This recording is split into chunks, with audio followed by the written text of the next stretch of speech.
The Haganah was the underground military organization of the Yishuv in Eretz Yisrael from 1920 to 1948. The Arab riots in 1920 and 1921 strengthened the view that it was impossible to depend upon the British authorities and that the Yishuv needed to create an independent defense force completely free of foreign authority. In June 1920, the Haganah was founded. During the first 9 years of its existence, the Haganah was a loose organization of local defense groups in the large towns and in several of the settlements. The Arab riots in 1929 brought about a complete change in the Haganah's status.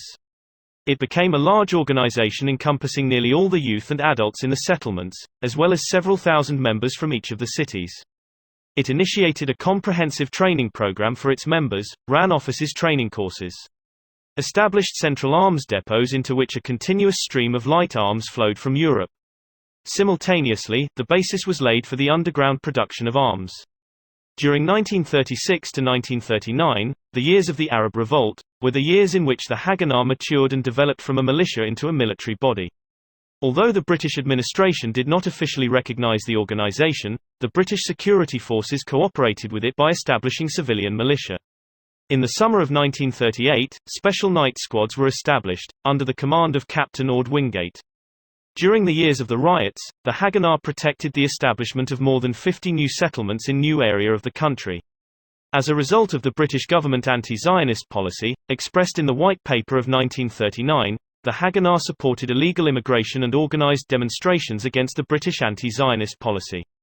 With the outbreak of World War II, the Haganah was faced with new problems. It headed a movement of volunteers, from which Jewish units were formed for service in the British Army. It also cooperated with British intelligence units and sent its personnel out on various commando missions in the Middle East. Another example of this cooperation was the dropping of 32 Jewish parachutists in 1943–1944 behind enemy lines in the Balkans, Hungary, and Slovakia. At the same time, the Haganah further strengthened its independence during the war. A systematic program of training was instituted for the youth of the country. In 1941, the Haganah's first mobilized regiment, the Palmach, came into being. At the end of the war, when it became clear that the British government had no intention of altering its anti-Zionist policy, the Haganah began an open, organized struggle against British mandatory rule in the framework of a unified Jewish resistance movement, consisting of the Haganah, Ergun Zivai Laumi the Etzel, and Lohomei Heret Yisrael the Lehi.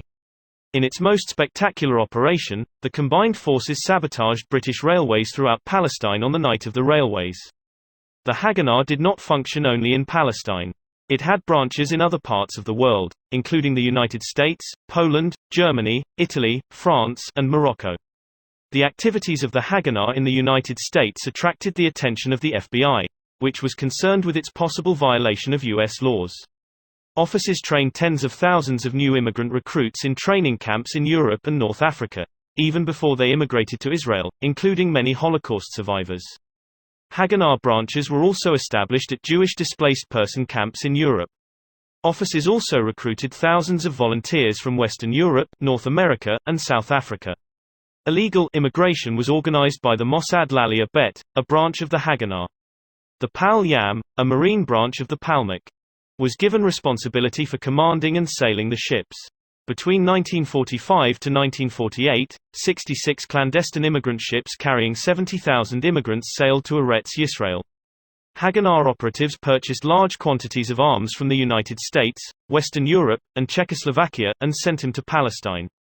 The group also founded a weapons industry, TAAS. On the eve of independence, TAAS owned 46 factories manufacturing submachine guns, mortars, grenades, bullets, and explosives. In the spring of 1947, David Ben-Gurion took it upon himself to direct the general policy of the Haganah, especially in preparation for impending Arab attack. On May 26, 1948, the Provisional Government of Israel decided to transform the Haganah into the regular army of the state, to be called Zeva Haganah LaYisrael, the Israel Defense Forces.